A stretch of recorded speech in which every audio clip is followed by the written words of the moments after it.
Tez va oson tayyor bo'ladigan olma va yong'oqli pirog. Qani ketdik. Bismillah deb olmalarni mayda to'g'rab, ustiga limon suvini solib aralashtirib qo'yamiz. Tuxum bilan shakarni mikserda oppoq bo'lguncha ko'pirtirib olamiz. Qatiq, eritilgan margarin solib aralashtiramiz. Bu videoni yaqinlaringizga yuborib qo'ying. Mani profilimga obuna bo'ling. Like bosib, videoni yo'qotib qo'ymaslik uchun sahrangiz qilib oling. Un solib, lopatkada aralashtirib olamiz. Olmaga men koritsa ham qo'shdim. Xohlasanglar solmasanglar ham bo'ladi.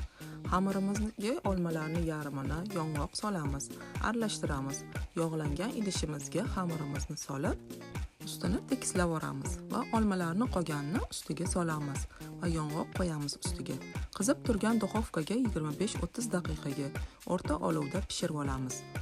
Ustini xohishga qarab bezatamiz. Men shokoladni glazur bilan bezatdim. Xohlasangiz, saharni pudra bilan ham bezatishingiz mumkin.